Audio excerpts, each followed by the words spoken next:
In the life of MC Jagger, there was both fame and chaos. MC Jagger's life was full of risk and chaos, like that of few other rock stars. With his work as the lead singer of the Rolling Stones and on some of rock's most famous songs, Jagger has become a musical legend. He is also the father of 8 children by 5 different women. He has had a lot of scandals, loves, and shocks in his life. Behind the bright stage lights is a man who spent decades juggling fame, drug abuse, bad relationships, and choices that shocked both fans and teammates. MC Jagger finally tells the truth today, after more than 60 years on stage and 81 years of life. People have long thought about these things, but rarely spoke about them. Let's look into the amazing life of a man who changed the face of music and now talks about what really made him who he is. MC Jagger was born in the small English town of Dartford, Kent on September 26, 1943. Michael Philip Jagger was born into a world that was full of worry. Britain was still in the grips of fear and strength as World War II raged on. Bossel Joe Jagger. His father was very structured and disciplined. He was a sports teacher by trade, and he won fame for bringing basketball to British schools. Ava Ensley Mary, his mother, made the house warm and full of life. She was a hairdresser by trade, and brought with her the lively spirit of Sydney, Australia, where she grew up, along with a strong desire to support conservative politics that would change the way her son saw the world in the years to come. They raised Mick and his younger brother Chris together in a way that gave them both strict rules and freedom to explore. Being in a place with both order and chaos helped young MC Jagger develop the complicated and alluring personality that would make him a rock star. At first they covered songs by American blues greats like Muddy Waters, Little Richard, Chuck Berry, and others. They were so eager to find these artists' records that it was like they were on a mission. These songs were more than just music to them. They were a link to another world, one full of honest feelings, defiance, and truth. That's when things really changed. October 17, 1961. MC Jagger saw Keith Richards in the crowd that morning, while he was waiting on Platform 2 at Dartford Station. It had been 3 years since they had seen each other. Still, the link happened right away. Mick had some of his favorite tracks, like albums by Chuck Berry and Muddy Waters, under his arm. When Keith saw them, his eyes lit up. That chance meeting was more than just seeing old friends again. They got back together to make music, and that relationship would change the course of rock history. After that, Mick and Keith met up often in the weeks that followed. It was fun for them to listen, play, and think. Soon after, they got back in touch with Dick Taylor. Alan Atherington and Bob Beckwith joined forces to start a band called the Blues Boys. They trained non-stop, trying to master the rough, soulful sound of Chicago blues that had caught their attention.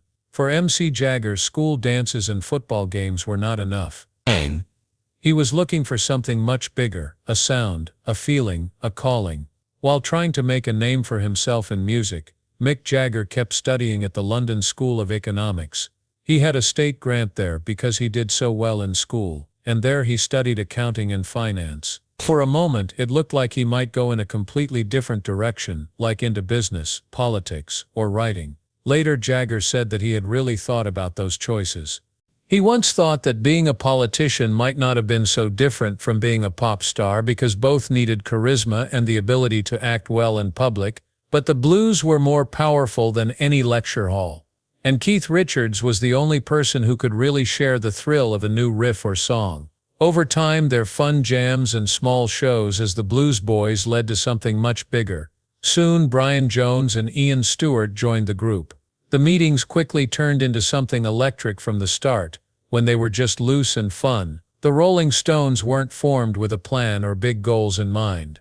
Instead, they were formed by a group of young men who were passionate, hungry, and driven to find a sound that would soon be loved by everyone. The world to take over, rise, fall, and scandal. In London, the Rolling Stones were hopeful newbies. Their rise to fame as rock stars around the world is more than just a story of music. It is a story of defiance, sorrow, and making it through. It all started at the Marquee Club on Oxford Street on July 12, 1962. They weren't known as the Rolling Stones yet that night. Soon after, they changed their name to the Rolling Stones after a song by Muddy Waters. This was meant to honor the American blues music that they loved so much. A lot of the gear they used was taken from friends like Alexis Corner of Blues Incorporated. They didn't have many means, but they made up for it with raw energy and determination. Mick Jagger sang lead, Keith Richards and Brian Jones played guitar, Ian Stewart played piano, Dick Taylor played bass, and Mick Avery, not Tony Chapman as was often said, played drums. The pay was very low, but the groundwork had been done. The word was already getting out about how rough and exciting their shows were, and soon everyone would be paying attention. The Rolling Stones booked a 5-month stay at the Ilford Island Hotel, a gay hotspot on the River Thames that same year. The band improved their sound and got closer as artists because they played together for a long time. At this point, a young boss named Andrew Lug Oldman came into the picture. Oldman, who was only 19 at the time, saw the Stones as more than just a band. To make them look different from the Beatles, he started to shape their image. It's edgier, more dangerous, and more raw than ever. Yet's most important addition wasn't just the picture. He told Mick Jagger and Keith Richards they had to start writing their own songs. At first they were hesitant, but soon their creative spark grew and they formed one of the most important musical teams in rock history. Their early originals like The Last Time 1965 and I Can't Get No Satisfaction were ahead of their time and made them stand out. Satisfaction showed how frustrated a restless teen was living in a world that was changing quickly. People of a certain age sang along to its distorted riff and harsh lyrics. The Stones became known as rebels with guitars after this song went to #1 in both the UK and the US. Paint It Black, Ruby Tuesday, and Let's Spend the Night Together were some of the next hits. All of them are about a youth breaking free from norms. But with fame came attention. In 1967, several newspaper stories shed harsh light on the wild lives of pop stars, and the Rolling Stones were at the center of a dispute. The first story was about Donovan, and the second was about the Stones. It said that Mick Jagger had been seen using drugs in a London club. In the end, it turned out that the writer had actually thought Mick was Brian Jones, but it was too late. Police searched Keith Richards' Redlands home, and soon Jagger and Richards were both in court on fairly minor drug charges. People felt sorry for the defendant, and the trial started a national conversation about whether the way rock stars were treated was fair and whether there were two sets of rules. Richards got a full year in jail, and Jagger got 3 months. This was a strong warning to Britain's counterculture. Still, there was a lot of reaction. Their defense was backed by The Times, whose editor at the time, William Remog, wrote a famous piece called Who Breaks a Butterfly on a Wheel. Even though the convictions were later overturned on appeal, the event sealed the Rolling Stones' reputation as the most notorious rock and roll criminals, defiant, dangerous, and completely impossible to resist. Then there was a much more personal and deep loss. Brian Jones, the great musician who played many instruments and helped start the Rolling Stones and even gave the band its name, was having a hard time. As his personal and legal problems got worse, it became harder for him to keep up with the group's growing foreign goals. Brian slowly moved to the sides as the pressure made his light dim. By June 1969, the stress was too high to handle. Mick Jagger, Keith Richards and Charlie Watts, the drummer, went to see Brian at his home in Sussex called Cochford Farm. Brian agreed to leave the band he helped start at that meeting. Soon after, Mick Taylor, a young and very good guitarist, joined the Stones to take his place. But on July 3, 1969, less than a month later, bad things happened. Brian Jones's body was discovered in his pool. He was only 27 years old. The loss was terrible for the band. They played at a huge free show in Hyde Park just 2 days later, an event that became a tribute almost overnight. MC Jagger stood in front of the crowd in all white, and read from his own work, Elegy for John Keats. Afterward, a huge number of white butterflies were let fly into the air, and the band began to play. Songs like Honky Tonk Women, which came out the day before, filled the park with both sadness and joy, but bad luck had more tests in store. On December 6, 1969, chaos broke out at the Altoona Free Show in California, which was meant to be the West Coast's version of Woodstock. For protection, the Stones hired members of the Hells Angels Motorcycle Club. This was done because of how well Let It Bleed did. The crowd was huge. Things were getting tense even before the show started. Violence was nearby. It is said that a fan punched Jagger in the face as he got off the chopper. It got dark during the song Under My Thumb, and there was a deadly fight near the stage which put a dark shadow over the event. The Stones kept playing because they were afraid that stopping would cause a huge panic. They didn't know how bad things were. The horrible events were later shown in the movie Gimme Shelter, forever binding, that night to the history of the band. Later, Jagger would say that he had been scared because he kept thinking about how close he had been to disaster himself. The band was blamed by the press for the decisions that led to the tragedy. That which was supposed to be a celebration of peace and music and a happy end to the 1960s turned into a dark sign of the bad sides of that time. Still, the Rolling Stones kept going through the chaos, scarred and shaken but not broken. More and more people heard about them because of their music and because they kept going even when things got rough, taking over the world one stage at a time. Tragedy after tragedy, defeat after defeat, and song after song. The next big test would come in the 1980s, when the Glimmer Twins broke. Mick Jagger and Keith Richards were an unstoppable creative force in the 1960s and 1970s. Even though things were going badly around them, they made hits like Sticky Fingers, Exile on Main Street, and Some Girls. But as the new decade started, the cracks got bigger. Everything changed when MTV came along. Richard was devoted to the Stones' raw, roots-based core, while Jagger was eager to try new things and make the music look cool. When Jagger went solo in 1985 with She's the Boss and then Primitive Cool, Richards felt cheated. That strain was shown on the band's 1986 album Dirty Work, a record that isn't very good because the recording sessions were broken up and members often worked alone. It got personal in the split. Richards made fun of Jagger by calling him names like Brenda and Her Majesty, which were really just hidden jabs at what he saw as Jagger's big ego and rude behavior. After many years, Richards didn't hold back in his book Life. He said that they had a bad relationship for decades and blamed Jagger for letting his fame get the best of him. But Jagger was also partly to blame.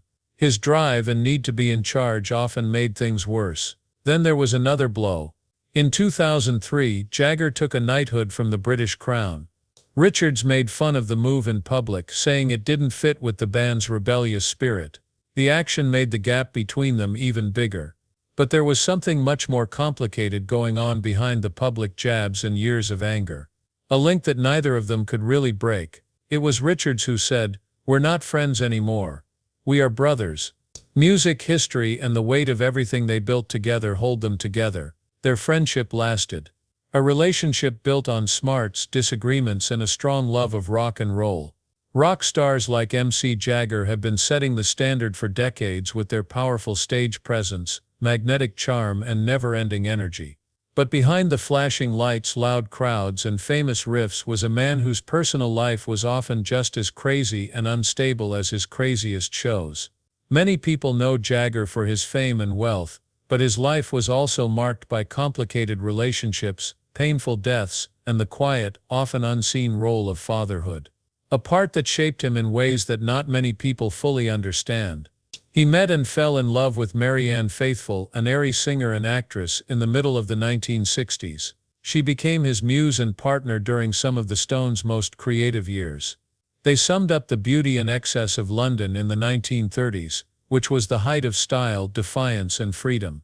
Still, disaster hung over their passionate love affair. Jagger's child, a girl they planned to name Karen, was born to Faithfull in 1969. But the happiness didn't last long. They lost someone very important to them, and it changed the way they felt about each other. Later, Faithfull would remember that time as one of great sadness, when they both tried to deal with things in their own unique ways. She shut herself off because of her own problems, and Jagger got lost in his work, maybe as a way to escape or deal with the grief they both felt but couldn't heal together. That loss was a sign of the instability that would show up in many of Jagger's later relationships. He began seeing the beautiful American singer and actress Marcia Hunt in 1970. They had a short but important friendship even though she was married at the time. In November of that year, Hunt gave birth to MC Jagger's first child, Karis Jagger. This was the start of a calmer time in the life of a guy that everyone thought they knew. Mick Jagger's relationship with Marcia Hunt ended in divorce, but their daughter Karis stayed in his life and was a steady presence amidst the chaos of fame and the constant news stories about his relationships. Not long after that, Jagger met Bianca Perez Mora Macias, the famously beautiful and poised Nicaraguan lady who caught the attention of everyone. Their fancy wedding in St. Tropez in 1971 was full of famous people and high fashion. It was the moment Bianca became Mrs. Mick Jagger. Sure enough, their marriage seemed stable for a short time. Their daughter Jade Jagger was born in October 1971, and just for a moment Mick seemed to be getting used to family life. But quickly, fame, temptation, and the fast pace of tours began to weaken their bond. Independent and not ready to put up with cheating. In 1978, Bianca asked for a divorce, saying that her husband had had many affairs. Later, she thought back and told herself very honestly that their marriage ended the day it started. A depressing look at what it cost to love one of rock's most famous philanderers. After a string of broken hearts, Jagger's heart quickly found a new partner in Jerry Hall, a beautiful Texan beauty with sun-kissed hair and unwavering confidence. They started dating in 1977 but didn't get married until a wedding in Bali in 1990, which was later ruled illegal by the courts. However, Jerry was his best friend for the next 20 years. Liz, James, Georgia May, and Gabriel were their 4 children together. And for a while it looked like Mick had finally found something that would last. However, Jerry's kindness and care were not enough to stop his eye from wandering. In the late 1990s, Jagger had an affair with Luciana Jimenez, a Brazilian model and TV star. They had a child together, Lucas, who is now aged 7. When the affair was made public, it broke up what little he had left with Jerry. In 1999, another rough patch in Jagger's love life came to an end. He left behind more broken hearts, more news stories, and the wonder of the man behind the myth. Married to Marcia Hunt for a short time, Mick Jagger had a daughter named Karis when they were together, someone who was calm and steady in the midst of his fame and the many relationships he had.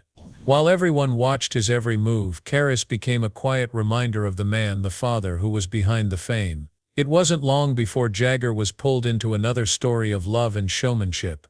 This time it was with Bianca Perez Macias, a beautiful Nicaraguan woman who was both classy and sassy. Their wedding in St. Tropez in 1971 was a huge cultural event that stunned the press and confirmed Jagger's position as rock's most opulent prince. Stability seemed possible for a short time. Their daughter Jade Jagger was born that same year, and the couple seemed to have built something strong. But traveling, the allure of fame, and Mick's restless spirit soon began to break down the illusion. Bianca was very independent and didn't want to put up with his cheating, so she filed for divorce in 1978, saying that it was the last straw. She would say later with anger that their marriage ended the day it started. A harsh truth that showed how expensive it is to love a man like Jagger. But Mick's love never stayed still. In 1977, he found both comfort and challenge in Jerry Hall, the beautiful Texan model, whose confidence and warmth seemed to balance his mood swings. During the 2 rough decades they were together, they became one of the most famous couples in rock history. Even though their wedding in Bali in 1990 was later ruled invalid, it was a sign of a strong bond between them for a while. They had 4 children together: Elizabeth, James, Georgia May, and Gabriel, and for many years it looked like Jagger had finally found something that felt like home. But Jerry's care wasn't enough to tame his wild nature. By the late 1990s, Jagger's relationship with Luciana Jimenez, a Brazilian model and TV star, was all over the news. It ended with the birth of his 7th child, Lucas. The news broke the weak link in his friendship with Jerry, and by 1999 the whole thing was over. Another love lost to MC Jagger's myth, which was too strong to refuse.